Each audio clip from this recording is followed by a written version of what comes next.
John Zaffis!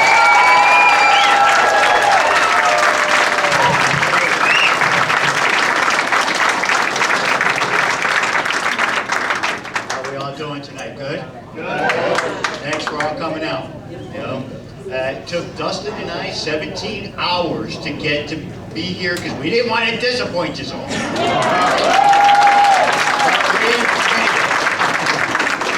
Well, as everybody knows, 44 years that I've been involved with the paranormal and everything. And to me, one of the most important things today in any element with dealing with any of this is no longer just letting you hear an EVP showing you a photograph or, slides and everything like that. I'm more interested in a Q&A so that you can ask me questions because it gets me to talk about other things that you normally do not even hear, stories or different things that I talk about.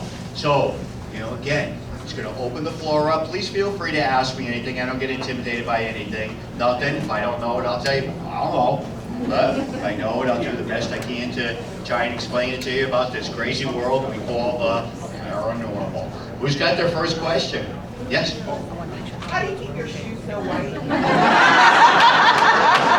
are you ready for? I really want to know.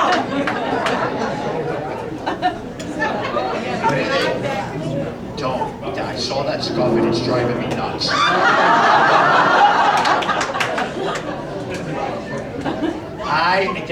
I have this crazy thing, and everybody does this to me. They go, "Do you buy a brand new pair of sneakers every day?" No, but I clean them. And what do they call those people that yeah, I'm not really OCD or anything, but with sneakers, I am. I wash them in the morning, I wash them at night. When we get done, I'll go back to the hotel tonight, and I'll wash them all down, and I'll clean them up and everything, and look out, make sure I got all the scuff marks off. And because it drives me nuts. But that's why I like that. Everybody picks on me about that, everybody. Who else got a question? Yeah? What got you into this? What got me into the paranormal field, even though most of you are very familiar with them, Ed and Lorraine Warren. That's my aunt and uncle. I grew up, hearing about the paranormal and everything, but I really didn't believe in any of it until I was like 16 years old. I grew up in the 70s. I was a flower child, and that's all I'm telling you. It was a Wednesday night. I was going to sleep, and at the foot of my bed was this shadow form, and it was just shaking its head back and forth. And I went downstairs and I started telling my mom about it. Now my mom and Ed Warren were twins. And you would never know it. They were night and day. You'd say ghost to my mom, she'd cry. You'd say ghost to Ed, and he'd go where?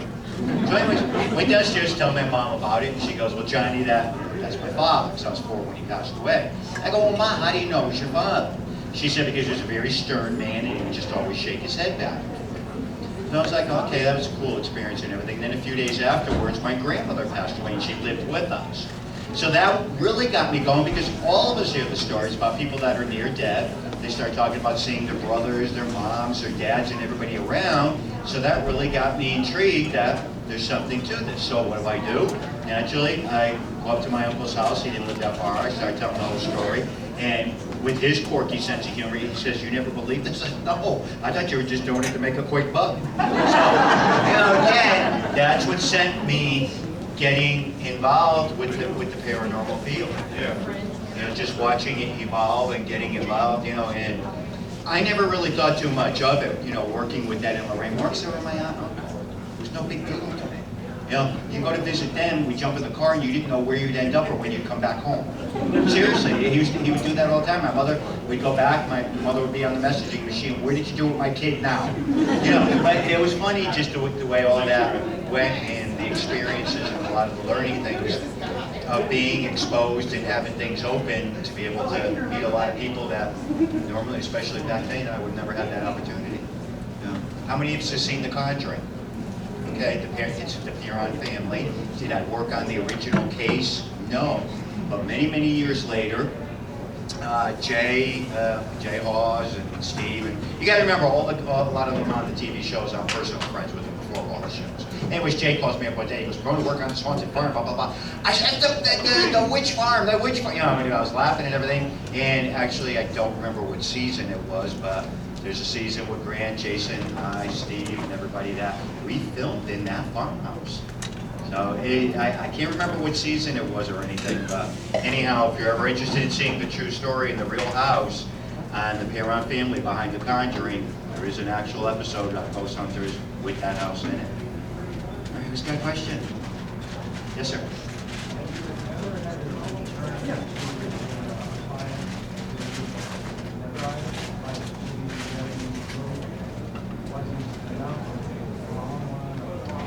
He's asking, with the case, with the item I removed, was, did I end up having to go back and that might not have been the item, or there might be something else that ties in with it? Yes.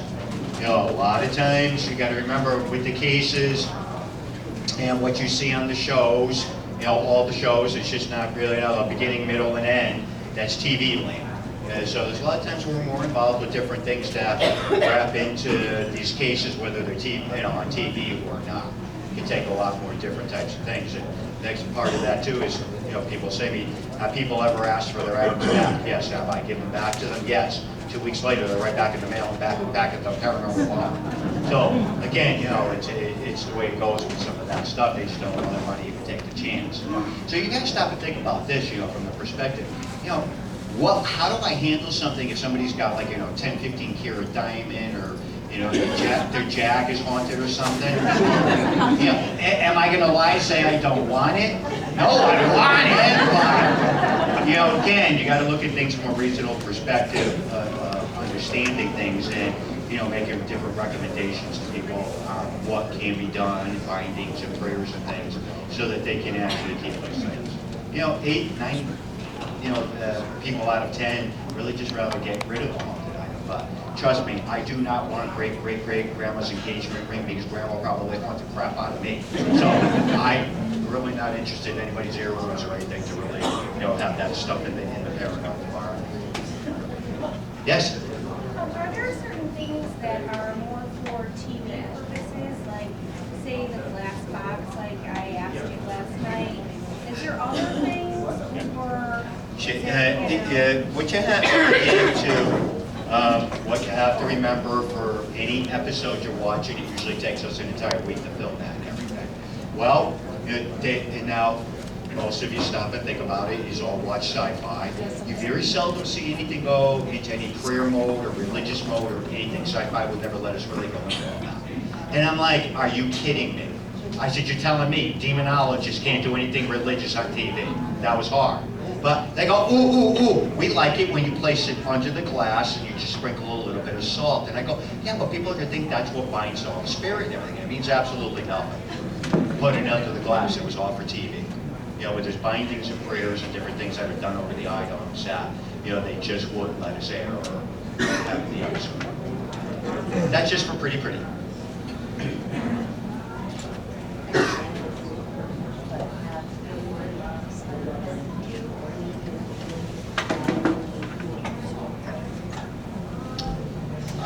She's asking, again, is there communication with Ed Warren? Yes.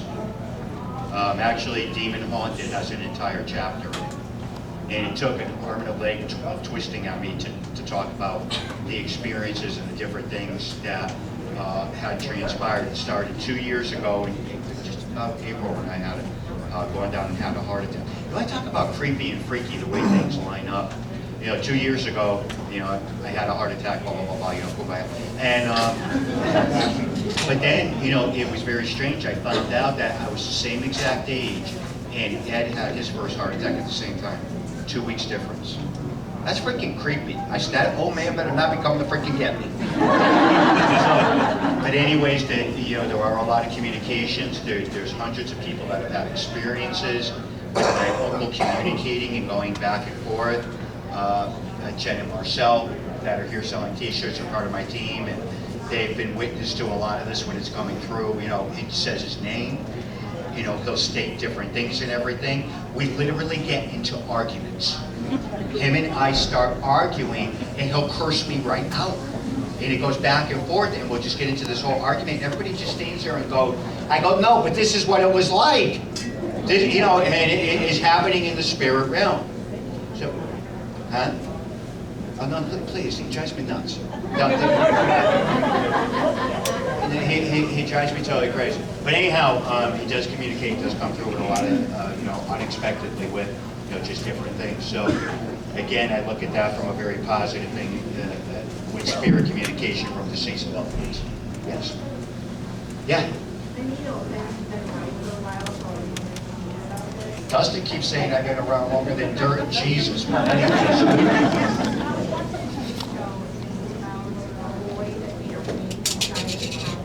Yes. She's asking about a particular show where a boy made it rain in his house. We refer to those as poltergeist cases, where it literally rains inside the home. Correct, yes. These things do occur. They are very rare. Water poltergeists are rare.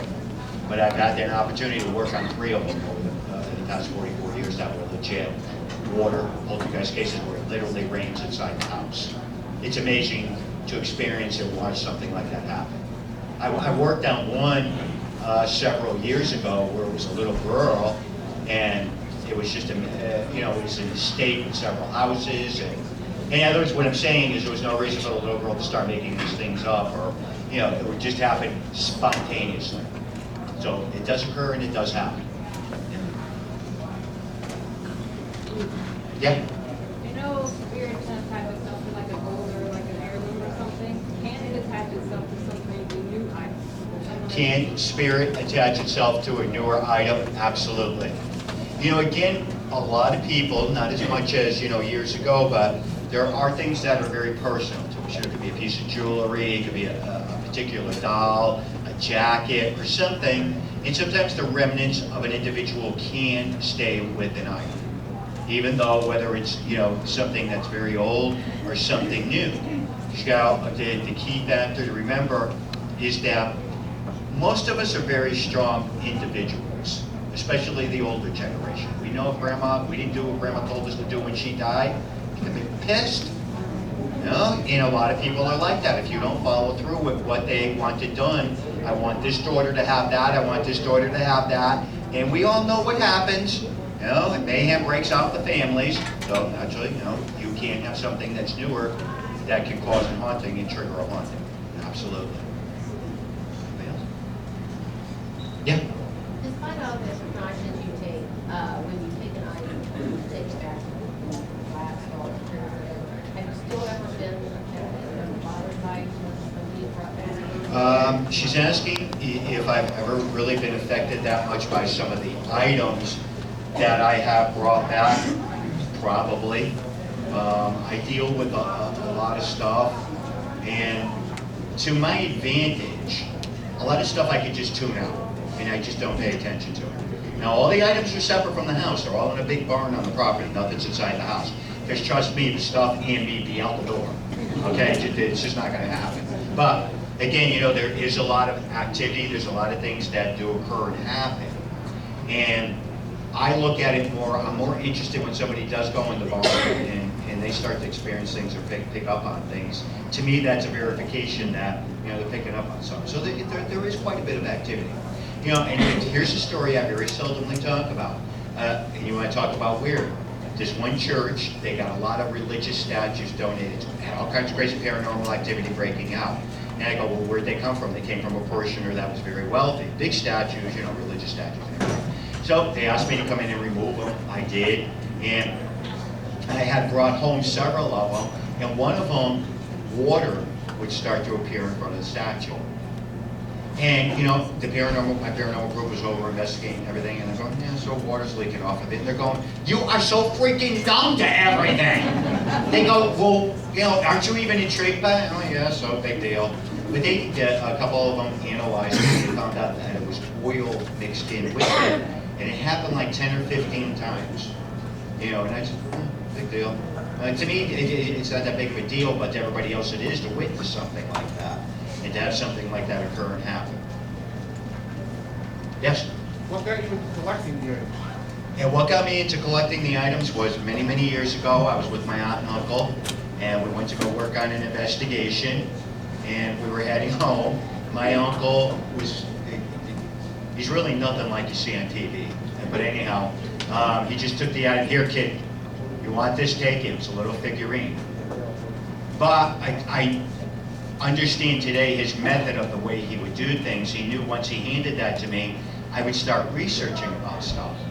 You know, and I did. I started going, getting books when you have the internet or anything, and started reading about haunted items, possessed items, and all these different crazy things, and I started looking at it differently. So again, you know, that's what got me going with the whole haunted items. You know, because everybody goes, well, you went from demonology into collecting stuff. I said, yeah, I know. I know. How it went down that road, it's just the way it went. I said, you know, let me do a show on haunted items, you know, blah, blah, blah. That won't be too controversial. Boy, little did I know.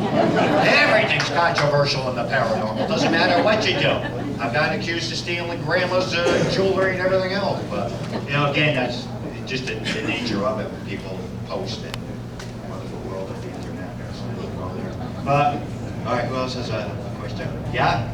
We recently bought a very, very large historical item and brought it into our home. Is there anything that people should do sort of preventatively to make sure you're She's not asking if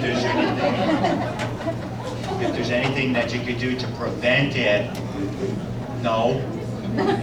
If something, you bring something in, you know, if it does have a history of paranormal activity being associated with it, well then, you know, I'd recommend whatever your belief system is, you know, do prayers or throw sea salt or holy water on an item to be able to help neutralize some of the energy. But I mean, if there's nothing already documented on it, you know, like the old saying goes, if it's not broken, don't try to fix it. Leave it alone. Anybody else? Yeah? Have you ever been in a situation where it scared you? Have I ever been into a situation where I've been scared? Yes. I'd say, is it 40, I don't know, 42, 43, give or take, years ago. I had this lady follow me home and I ended up marrying her.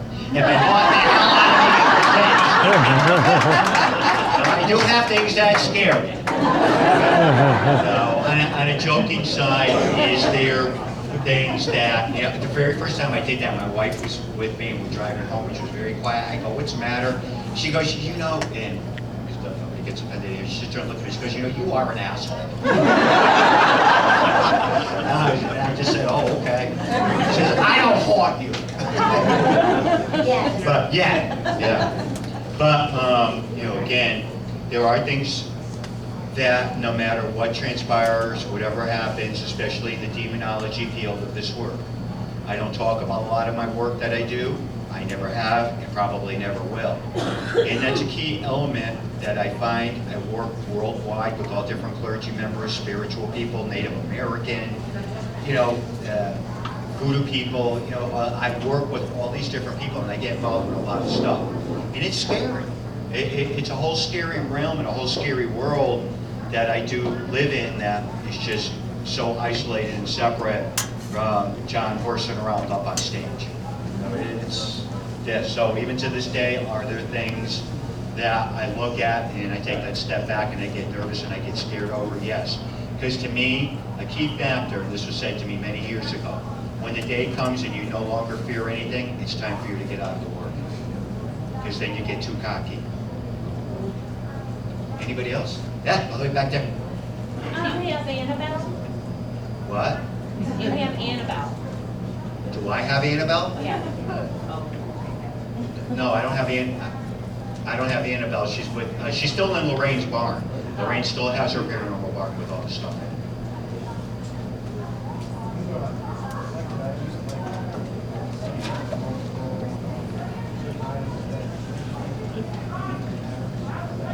Yes, these are things, dolls. I got more dolls. You know, and it's just amazing the amount of dolls, and you think that would be the most innocent thing. But that's, I have more dolls than I don't know what. You know, seriously, it's just great. I have boxes of them. Boxes. I don't even know how many are they in the barn. I have no clue. No clue how many dolls are out there. But that's the most common thing that I have with the most issues. Ouija boards galore, I got a ton of that. Now, I'm going to talk very openly and frank about the Ouija board. Do I think that it's the Ouija board itself that causes an issue? No, it's just a board in a game. We are the catalysts. We're the ones that bring spirit in. Now, do all people have bad experiences with Ouija? No. No, but I end up getting involved with people that have. Always remember, spirit communication, you're opening up and you're allowing spirit to communicate and come through to you. You cannot control whether it's a good spirit or something on a negative level. So yeah, I got a ton of Ouija. So, yes, sir.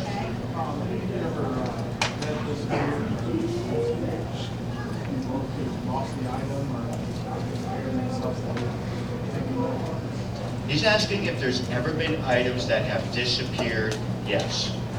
There's things that, you know, drive me insane because I don't know if I misplaced them or they just totally disappear. So again, they, you know, a lot of times when looking or trying to find something, it just drives me totally crazy. Different things that will just disappear. I don't think anybody stole them or anything, but I literally sometimes say, this thing's just disappeared. They literally just disappeared.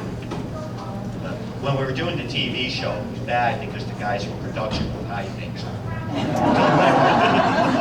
Yeah, and they would think it was a big joke.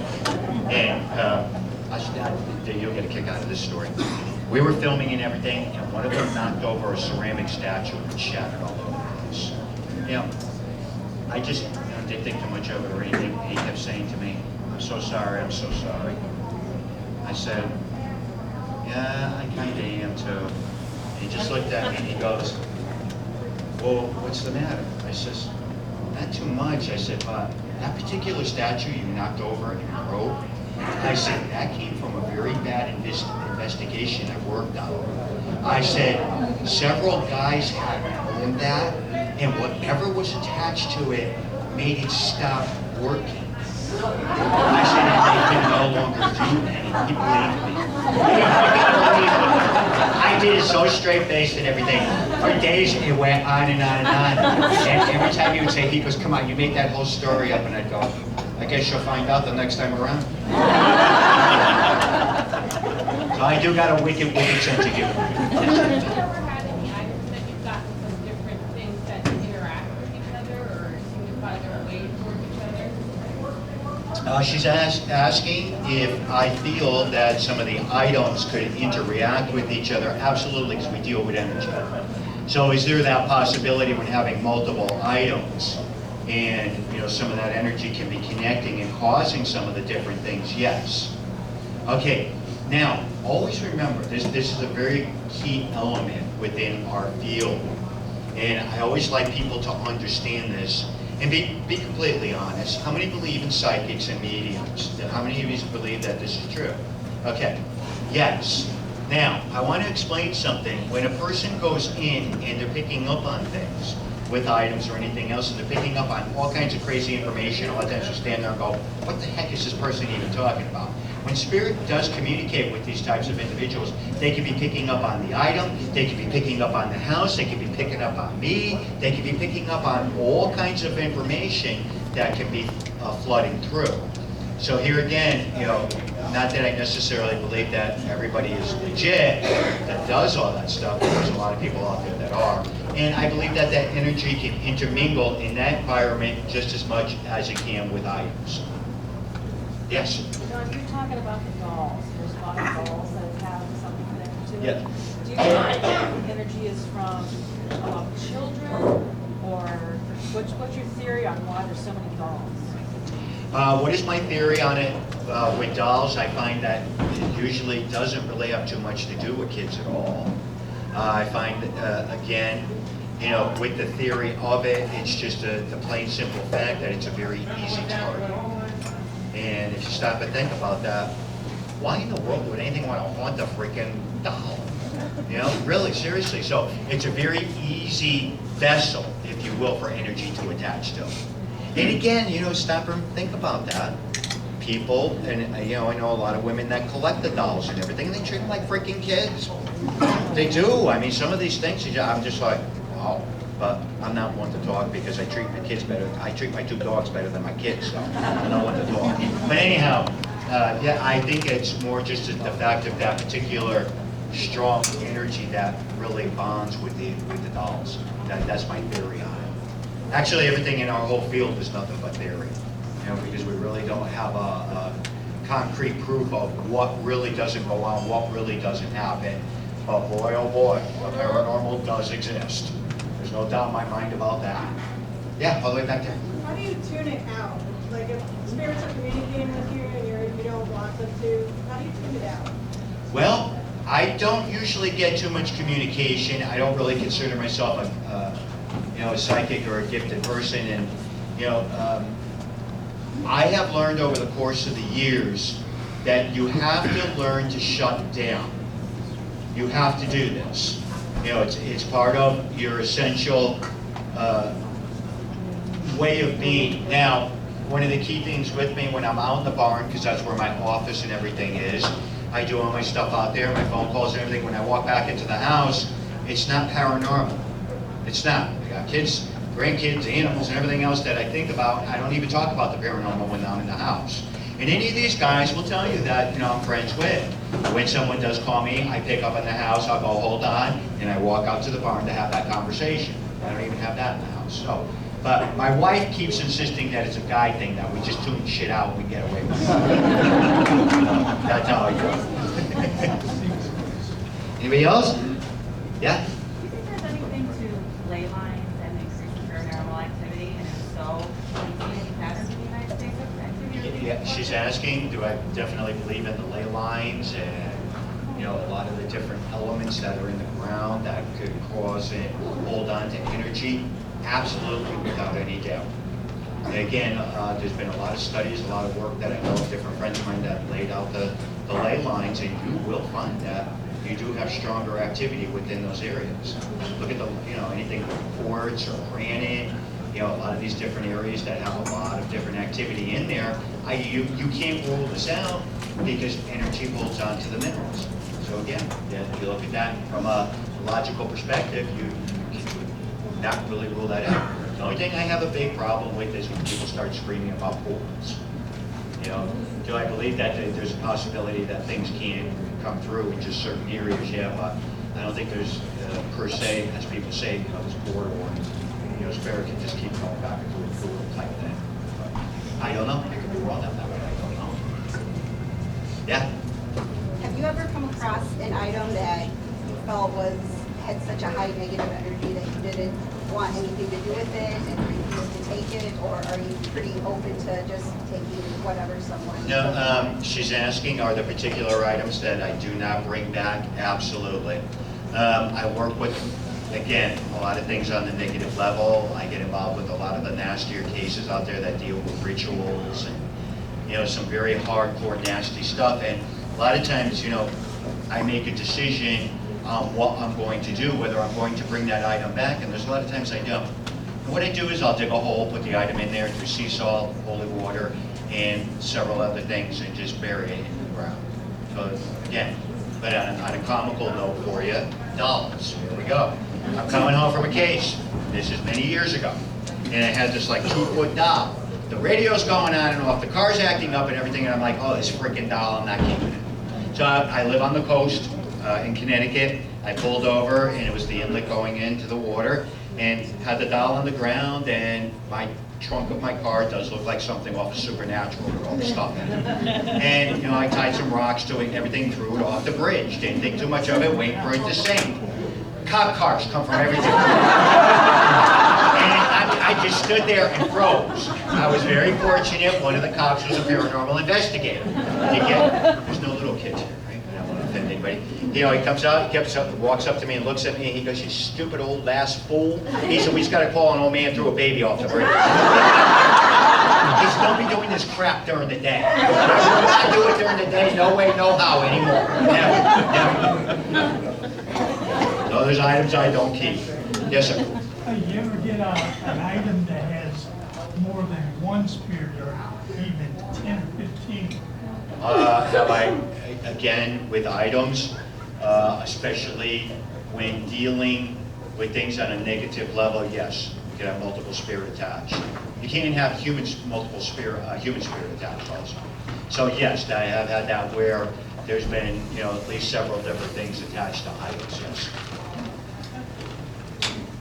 Yeah. What's the largest thing you have in the garden? The largest thing I have is this cabinet. I'm drawing a blank. What was the cabinet they hang the clothes in? Armoire. This beautiful piece of furniture was handmade from different things that came from churches and an old castle and all these different elements tied in with it. It was built and given to this particular family. They were very wealthy. And they started having a major haunting breakout. I went to go investigate, and I said to the woman at the point in time, the husband, I said, let me throw the salt around in the water and everything like that. The guy turned and looked at me, he said, take that frickin' thing with you now, or I'm throwing it out. So I was just like, how the frick do I get this home? Right? But I was able to get it on top of the car and bring it home. The funniest thing, I'll share this with you. Again, Mother's Day. I'm coming back from a conference. And I stopped, I'm driving through the old country roads coming back down, going into Connecticut. Look, I see this tag sale on the side of the road, and I look over there and I go, no, that's one of those old caskets. So I said, all right, the old straw ones, they were used for the very wealthy. And I wanted that casket, It was $500. The lady turned and looked at me, and she said, my husband doesn't want that thing around anymore, give me $50 for it. And I turned and looked at my little tiny car, I'm looking at this 6-foot casket, and I'm going, how am I going to get this home? So the guy came out, he goes, I know who you are. Anyways, help me strap it on top of the car and everything like that. And I got it all secured and everything. I'm driving home. Again, I get pulled over by the cops. Guy comes over, license, registration. All right. So he went over to his car and he came back and everything. He said, daughter recognized you. He goes, Mr. Zaffis, you can't drive on the highway with a casket on top of your car. He said, you're going to have to take the back road. Tell him, I said, yes, officer, I gladly will. So I pulled in the driveway. Pulled in, everybody was already mid-afternoon. And, all the family was there and everything. And like I said, I got a very wicked sense of humor. And I go in the house and I look at my wife. I said, you're not going to believe what I got. She said, don't freaking tell me you found a casket. I said to my father-in-law, Dad, come on, help me, get it off the car. So he got it off, I get it in the garage and everything, and I put it in there, and my mother-in-law comes down. And she goes, what are you doing with that? I said, well, I picked up a old-fashioned negligee and everything. I said, you go put that on, you jump in this casket while we're going to see if you fit it. I said, and I'll hold on to that till the day you go. She just looked at me, she goes, I don't know why I like you. But, like I said, my humor is the same with family or friends. That doesn't change. Anybody else? Have you ever had a case that you just like, you know what, I gotta go. I'm not gonna do this. Have I ever been involved with an investigation where I had to make a decision to walk away from it? Absolutely. Absolutely. And in situations like that, a lot of times too, I'll do what I can to, especially if clergy's already involved, or spiritual people are already involved, I'll make that decision, have a talk with them, and I will walk away from it. Again, I always tell people, please use common sense. There are things that we just can't do, or the things that we are not supposed to be involved with, and you have to be wise enough and smart enough to know when to walk away. You have to. Again, we can't fix people. We cannot do that, and I hear that a lot of times from people. But I want to help them. I want to help them. If a person does not help themselves, there's nothing any of us can do. A person has to step up to the plate, just like with anything else in life. You're an alcoholic, a drug abuser, you got somebody that's abusing you, you've got to take that step to pull away and stand your ground. It's the same thing with the paranormal hauntings. Same exact thing, you got to stand your ground. And I always tell women too, this works if you're fighting with your husband, you're fighting with your boyfriend, you freaking chew him out, you lay at him, you just go crazy on him and everything. I do that with the freaking ghost, and I say, oh, you'll scare it out. Again, it's the way you look at it, and I do take step backs from a lot of different things. Anybody else? Yes? Have you had cases where you find that the spirits have been attached to pictures or death certificates? I ever found cases where there's things been attached to photographs. Yes, a death certificate? Not yet. Not yet. Anybody else? Yeah? You ever took anything home and you figured out why it screwed up and then you had to get rid of it for some reason? Have I ever brought something home? It's so easy you had to get rid of it. Yes. I do mess up just like everybody else in the world. A box had come in, and it was a fairly large box, and it was a piece of furniture. And I went to open it up. I ended up cutting my hand open, cutting my arm open. The thing fell apart. It had nails in it. I ended up stepping on one of the pieces of the wood that fell off the piece of furniture. All this crazy stuff was going on. I went to pick it up, turn around, spun, ended up taking a piece of wood and hitting my head with the nail. I said, you know what? This freaking thing's killing me. I'm not keeping it. I ended up putting everything back into the box and ended up taking it right down to the dump. So there are things that do happen like that. I just read an article on the internet the other day about Annabelle the doll and how she moves and stuff. Have you ever witnessed her move or change positions? Have I ever seen Annabelle move? No. Have I seen it where I thought that might have been in a different position or something? Yeah. Again, I can't say that I haven't witnessed something like that because I have. Has it moved or anything? How many of you seen the movie Annabelle?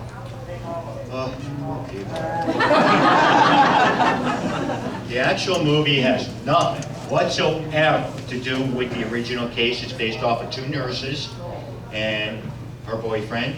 The mother had bought the Raggedy Ann doll for her daughter. She liked it. They started treating it like a little child, and they started doing a Ouija board session, doing a communication with it. They brought a spirit in, and the spirit's name was Annabelle, and it spelled it out on the Ouija board. Well, they started having paranormal activity escalate in the house, and they had called Ed and Lorraine Warren in to investigate. They had brought their minister in, and the doll was removed. And the boyfriend was getting attacked, he got cut and everything else. They had done research and they had found out that there was a little girl by the name of Annabelle that got killed right there where the apartment was. That's the true story of Annabelle. Not pregnant, not a doll collector, and all this other crap that you see in the movies. But that's the true story of Annabelle. Anybody else? So since you grew up with that, were you consulted on any of those Conjuring movies, or did you have no part of that? Did I get consulted on any of the Conjuring movies? No, The Haunted in Connecticut. I actually got to play myself in that. That was fun. But as far as the Conjuring, no. The Conjuring 1 or Conjuring 2, no. Now the parent family, I'm very good friends with them. I know them all. I've known them for years and years and years. So, the next one that I hear, but again, I don't know. Hollywood, I don't know, but allegedly they're looking at the third one, The Conjuring 3, as the Werewolf of London. But again, that's called lycanthropy. Can a person be taken over by animal spirit? Yes. You got to remember, a lot of our cultures, Native American, they believe very strongly in all this in animal spirit coming through. So anyways, I heard they're looking at that, and that I did directly work on with the gentleman's name was Bill Ramsey. He was from England and lived in London. I mean, go figure, right? And there was a book and everything that was written about the entire case of the werewolf. No, but they were looking at that, but I don't know if that's what they're going to end up doing or not. So, maybe I'll get a little mention in there, hopefully, I don't know. Anybody else? Any other questions? Yeah? I'm gonna ask it. Go ahead. Not to be morbid, but You're sitting in here with a bunch of paranormal people. We're all morbid, all of us. when you pass on, Yes. what is gonna happen to your items? What she's asking a question. What is going to happen when I pass on? The running joke in the house is everything goes on eBay. This is what my 3 kids will say to me. My wife will turn and look at you and she goes, if he doesn't take care of all this, I will kill him. And I go, but I'm already dead.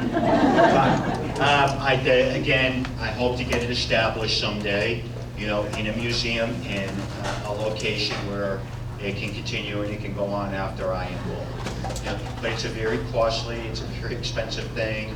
I've been working on it, and I'm hoping, before I turn into a ghost, that I do get it done.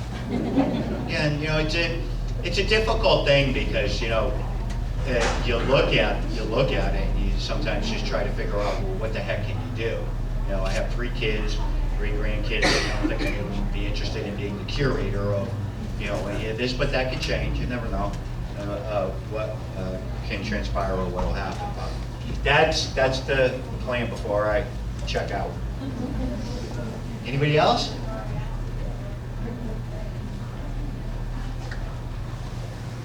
Yeah.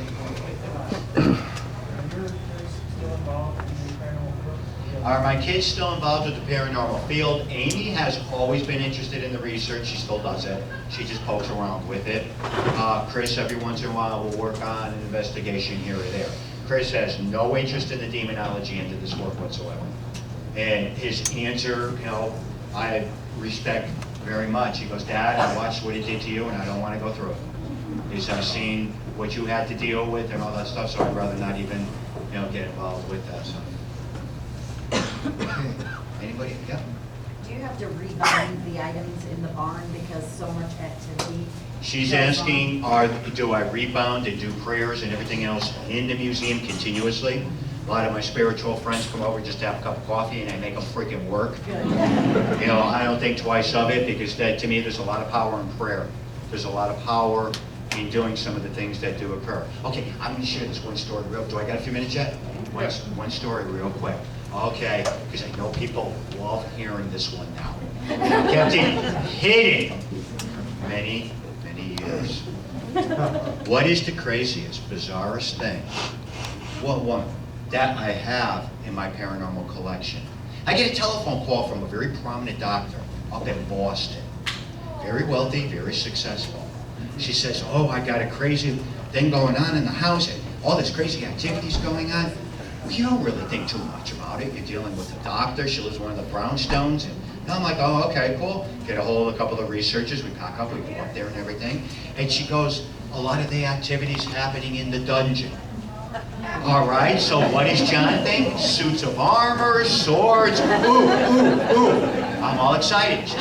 We go down the stairs, we go into the dungeon. All right, she turns the light on and everything, and table in the middle of the room, and I'm looking all around at all these things. She's telling me about the horrific events that are occurring, and what's happening, and everything, and blah, blah, blah, blah. And she taps me on the shoulder, she goes, are you even listening to me? I go, no, what do you do with half of this stuff? Well, what ended up happening was she had a brand new leather outfit, dominatrix outfit, brand new. Paid a lot of money for it and everything. Come to find out the woman was a witch that made it, didn't like her, put a curse on it, and all this crazy stuff was going on. All right. So I said, okay, what would you like to do with the leather outfit, the dominatrix, something like that? I'm going crazy, right? She said, just take it with you. And I'm like, laughing and laughing and laughing. So I said, all right, it's never been used, I know. So, okay, I'll bring it home. So I brought it home and everything like that, right? And me, with my wick sense of humor, I bring it in and it's on the hanger and everything, and I'm showing my wife. And she's standing there and she's looking at it, and I go, look at all this unique lacing and everything on the back of it. She goes, you are either twisted, and she says, if you think I'm even putting that on, you're out of your mind. So anyways, that's probably one of the craziest things that I have sitting in the museum, and it's a story I just don't normally often talk about, with some of the unique things that I have. Okay, you guys still got a few seconds yet? I'm going to take it even a little farther. Yeah. Bring it home, John, bring it home. This could have, no pun intended, working at an investigation, a priest friend of mine calls me, and he goes, John, please come help me, because I need assistance with this woman, blah, blah, blah. We go to the house. And the woman's all freaked out and everything, and she wraps everything in tin foil. She got all this stuff wrapped up in tin foil. I'm just like, what the hell is going on around here? All right, Father is just, doing his prayers and everything like that. And she says, Father, I got a couple things in the bedroom, I've got to bring them out. And I'm like, okay, I don't know. So she brings them out and everything, and I see this one in foil, and it looks like a banana. So she lays it down. She puts it on the coffee table, and Father's still praying and everything. And as you guys already know, I was standing there. And Father's just looking at me. Then all of a sudden he turns and looks. He looks down, and then I really freaking lost it. And he's trying to pray and everything, and he got mad at me. He goes, "You're going to hell!" I didn't do nothing. So he sprinkled holy water, and he did everything he had to do and everything. We pack up, and we're getting ready. We're in the car. Everybody's quiet, and he goes, about 10, 15 minutes into it, and I looked over at him. He goes, "Don't say one word." Don't say one word. I said, "Okay, I won't say anything, but can I at least say a phrase?" And he goes, "Just get it out." I said, "Well, maybe it'll bring her to new heights in life." You know? Those are my crazy stories. When people ever ask, what goes on with, some of the bizarre things, or are there crazy, twisted stories on things that happen in the background that I don't talk. I don't even think I would put that in one of my books. But anyway, anybody else? Anybody else got a quick question before we wrap up and get on to the next one here? Ready? I got one for you. What? How do you do your culture investigation? When I get involved with dealing with a case, one of the things that I think is most significant and most important for people to understand, I don't want to hear from your girlfriend, I don't want to hear from your brother and sister, I don't want to hear from somebody said that this is happening and these people need help. It's always important to talk directly to the individuals that it's affecting and what is occurring. And at that point, a lot of times I'll go back and forth. And sorry, I'm very old world. I like to get on what we used to, those old phones, those wire things? I still got one. I still use it. I like talking to people. I like communicating with them to find out, okay, what are we dealing with? How are we going to do it? Is it something that really needs to be investigated and I need to get involved with it? And I'll proceed from there. A lot of times getting involved doesn't necessarily mean that I will do an investigation. If I think something's legit, I do have a lot of different clergy friends. I do get them automatically involved to see, what the next step will be on getting something done to be able to help a person. So today I look at it a lot differently, I think, than I did years ago. Years ago, I'd get an email or telephone call, I went right to the house. Today, I dig a little deeper in to see, is there really something going on? Do I really need to get involved with doing an investigation on it? Are these people looking for help? That's the key way to look at it. We'll determine at that point then whether I will get physical help. Anybody else? Well, you grew up in the 60s. I'm wondering, you ever wonder maybe all you're doing is having a flashback?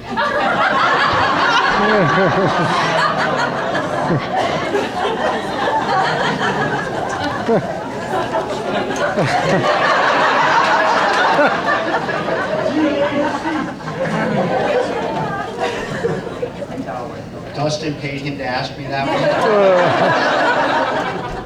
Yeah, you know why? Because Dustin gets very upset. Well, there's a lot of people that get very upset because I always tell them, we grew up in the 60s and 70s.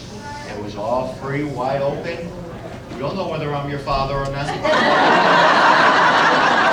I have several friends I do that to. Any of you familiar with Brian Cano from the show, or familiar with Brian Cano? Anyways, who's on the show? He's got a ponytail.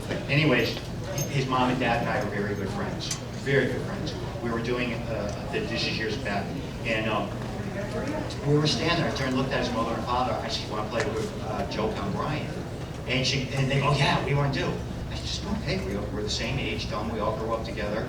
I said, we're hanging out doing kumbaya. We were all up at, we were all free spirits and everything, and it's a possibility he might be your father. Because I would always tease him and say, "You don't know if I'm your father or not." So his father and I were standing, and his mother walked up and said it to him. Brian, it's always, we seen Brian doing was this. No! And he starts screaming, and his father and I lost it. He goes, "You corrupted my parents!" But again, too, do I look at anything like that? But no, I will share the fact that, I am very guarded. If you're going out to do an investigation and everything, I don't recommend people getting high. Because it does alter you. I mean, come on, we drink to relax and have a good time, and again, I always tell people be very guarded, very careful, because you're out partying and everything, and you're very susceptible when you go out investigating, and you leave yourself wide open. So I always tell people be extremely guarded and very careful with that. you know, partying. Again, it's just not something that I recommend. You know, don't get me wrong, I still drink. I don't do weed or anything. I wouldn't even know how to freaking roll anything anymore. Anybody else got any questions? Anything else from anybody? No? What's that? All right, guys. Hope you enjoyed my little spiel. Thank you.